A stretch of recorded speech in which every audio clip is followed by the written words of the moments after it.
Okay, അടുത്ത പാഠം ജുമയുടെ ഖുതുബയെ കുറിച്ചാണ്. 11ാമത്തെ പാഠം ഖുതുബ. ജുമയുടെ ഖുതുബക്ക് ചില ഫർളുകളും ഷർത്തുകളും സുന്നത്തുകളും ഒക്കെ ഉണ്ട് അല്ലേ? അപ്പോൾ ആദ്യം നമ്മൾ ജുമയുടെ ഖുതുബയുടെ ഷർത്തുകൾ പഠിക്കാം. ജുമയുടെ ഖുതുബ, ജുമയുടെ മുന്നേ 2 ഖുതുബ ഉണ്ടാവാറുണ്ട്. അതിന്റെ ഷർത്തുകൾ: ഒന്ന്, ജുമയുടെ അർഹതക്കാരായ 40 ആളുകളെ കേൾപ്പിക്കണം.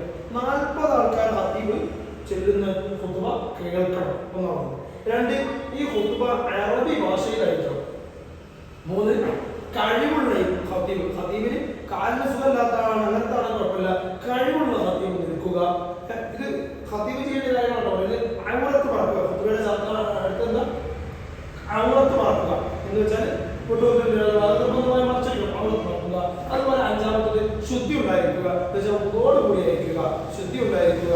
അത് 2 ഖുതുബക്കിടയിൽ ഇരിക്കുക. നമ്മൾ കാണുന്നതാണ്, അത് ശർത്തമാണ്. ഒരു ഖുതുബ കഴിഞ്ഞിട്ട് ഖതീബ് ഇരുന്നോളണം, നല്ല ഖുതുബ ശരിയാവും, എന്നിട്ട് എഴുന്നേൽക്കണം. ഓക്കെ, പിന്നെ തുടർച്ചയായിരിക്കുക, തുടരെ പോകണം. ഒരു ഖതീബ് ഒരു ഖുതുബ കഴിഞ്ഞിട്ട് ഖതീബ് പുറത്ത് പോയിട്ട് അങ്ങനെ തുടർച്ചയായിട്ട് നടക്കണം. പിന്നെയോ ളുഹറിന്റെ സമയത്തായിരിക്കും നടക്കുന്നത്, ളുഹറിന്റെ സമയത്തായിരിക്കണം ഈ ഖുതുബ നടക്കുന്നത്. ഈ ജുമഅ നടക്കുന്നത് പോലെ തന്നെ ളുഹറിന് മുന്നേ തന്നെ ഖുതുബ തുടങ്ങാൻ പറ്റൂല, ളുഹറിന് ശേഷം ഖുതുബയും ജുമഅയും പറ്റില്ല. ഓക്കെ, പിന്നെ ഖതീബ് പുരുഷനായിരിക്കണം, ഖതീബ് പുരുഷനായിരിക്കണം. ഒരിക്കലും സ്ത്രീക്ക് ഖുതുബയ്ക്ക് ഖതീബായി നിൽക്കാൻ പറ്റില്ല. ഇത്രയുമാണ് ഖുതുബയുടെ ഷർത്തുകൾ. ഇത് ജുമഅയുടെ ഖുതുബയുടെ ഷർത്തുകൾ തമ്മിലാണ്. ജുമഅ അല്ലാത്ത ഖുതുബക്കോ 2 ഷർത്ത് മാത്രമേ ഉള്ളൂ. 1, പുരുഷനായിരിക്കുക, 2, അറബിയായിരിക്കുക. പുരുഷനായിരിക്കും, അറബിയായിരിക്കും. ഈ 2 ഷർത്ത് മാത്രമേ എന്താവുള്ളൂ ഈ ജുമഅ അല്ലാതെ മറ്റു ഖുതുബക്കുള്ളൂ. എന്നാൽ ജുമഅയുടെ ഖുതുബക്ക് ഈ പറഞ്ഞ 9 ഷർത്തുകൾ നമ്മൾ കൃത്യമായി മനസ്സിലാക്കിയിട്ടുണ്ട്. ഓക്കെ, സംശയമുണ്ടെങ്കിൽ പോസ് ചെയ്തിട്ട് നിങ്ങൾ ഈ ക്ലാസ് നന്നായി മനസ്സിലാക്കണേ. ഓക്കെ, ഇൻഷാ അല്ലാഹ്. ഇനി 3ാമതൊരു കാര്യം പറയാനുള്ളത് ഖുതുബയുടെ ഫർളുകളാണ്. ഖുതുബയുടെ ഫർളുകൾ: അല്ലാഹുവിനെ സ്തുതിക്കുക, ആദ്യം ഹംദ് പറയുക, അൽഹംദുലില്ലാഹ് എന്ന് പറയുമ്പോൾ ഖുതുബകൾ ആൺകുട്ടികൾ നല്ലോണം മനസ്സിലാക്കും. കുട്ടികൾ മനസ്സിലാക്കുക എങ്ങനെ അല്ലാഹുവിനെ സ്തുതിച്ചുകൊണ്ടാണ് തുടങ്ങുന്നത്. അപ്പോൾ ഖുതുബയുടെ ഫർളാണത് അൽഹംദുലില്ലാഹ്, ഹംദ് പറയുക, അല്ലാഹുവിനെ സ്തുതിക്കുക, അല്ലാഹുവിനെ സ്തുതിക്കുക. 2, നബിയുടെ മേൽ സ്വലാത്ത് ചൊല്ലുക. അത് ആൺകുട്ടികൾ സല്ലല്ലാഹു അലാ സയ്യിദിനാ മുഹമ്മദ് എന്ന് ഖതീബ് പറയുന്നത് കേട്ടിട്ടുണ്ടോ? അപ്പോൾ ഫർളാണ് നബിയുടെ മേൽ പേര് പറഞ്ഞുകൊണ്ട് സലാം പറയുക, സ്വലാത്ത് ചൊല്ലുക. അങ്ങനെ തന്നെ സല്ലല്ലാഹു അലാ സയ്യിദിനാ മുഹമ്മദ് എന്ന് പേര് നബിയുടെ പേര് പറഞ്ഞുകൊണ്ട് സ്വലാത്ത് ചൊല്ലുക. ഓക്കെ, ഈ 2 ഫർളുകളും ഹംദിന്റെയും സ്വലാത്തിന്റെയും ലഫ്സ് തന്നെയാവും. വേറെ ഏതെങ്കിലും രൂപത്തിൽ ഒരു ഹംദ് പറയുകയോ അല്ലാഹുക്ക് നന്ദി എന്നൊക്കെ പറയുക, അങ്ങനത്തെ രൂപത്തിൽ ശുക്ർ എന്നൊന്നും പറയാൻ പറ്റില്ല. ഹംദിന്റെ ലഫ്സ് അൽഹംദുലില്ലാഹ് എന്ന് തന്നെ പറയണം. അതുപോലെ സ്വലാത്തിന്റെ അതേ രൂപത്തിൽ തന്നെ സ്വലാത്ത് ചൊല്ലണം. ഓക്കെ, ഇനി 3, തഖ്വ കൊണ്ട് വസിയത്ത് ചെയ്യുക. ഉസീകും ബിത്തഖ്വല്ലാഹ് എന്ന് നിങ്ങൾക്ക് ജുമഅക്ക് പോകുന്നവർക്കറിയാം. തഖ്വ കൊണ്ട് വസിയത്ത് ചെയ്യുക, അതാണ് തഖ്വ കൊണ്ട് വസിയത്ത് ചെയ്യുക. 4, 2 ഖുതുബയിൽ അർത്ഥപൂർണ്ണമായ ഒരു ആയത്ത് ഓതുക. അതും നിങ്ങൾ ചിന്തിച്ചാൽ നിങ്ങൾക്ക് മനസ്സിലാവും. ഖതീബ് എന്ത് ചെയ്യാറുണ്ടാവും? പലപ്പോഴും 2 ഖുതുബയിൽ വലിയൊരു ആയത്ത് ഇങ്ങനെ ഓതുന്നുണ്ടാവും. നമ്മൾ ശ്രദ്ധിച്ചാൽ മനസ്സിലാവും. ചിലപ്പോൾ നമ്മൾ അറിയുന്ന ആയത്ത് പോകുമ്പോൾ നമുക്ക് മനസ്സിലാവും. ഓക്കെ, 2 ഖുതുബയിൽ അർത്ഥപൂർണ്ണമായ ഒരു ആയത്ത് ഓതുക. പകുതി അർത്ഥമല്ല, മൊത്തം അർത്ഥമുള്ള ഒരു ആയത്ത് ഓതുക. ഖുതുബയുടെ ഫർളാണ്, ശ്രദ്ധിക്കുക. ഇനി 5ാമത് 2ാമത്തെ ഖുതുബയിൽ മുഅ്മിനീങ്ങൾക്ക് വേണ്ടി ദുആ ചെയ്യുക. അറിയാമോ? അല്ലാഹുമ്മ ഗ്ഫിർ ലിൽ മുഅ്മിനീന വൽ മുഅ്മിനാത്ത് എന്ന് ദുആ ചെയ്യുക. അതും ഫർളാണ്, ദുആയുടെ ഫർളാണ്. അതും ശബ്ദം മാറി പോകരുത് ഇൻഷാ അല്ലാഹ്. ഇനി ഖതീബിന്റെ സുന്നത്തുകൾ കേട്ടോളൂ.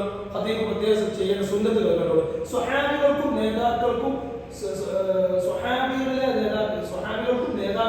മുസ്ലിം നേതാക്കൾക്കും വേണ്ടിയിട്ട് ദുആ ചെയ്യുക.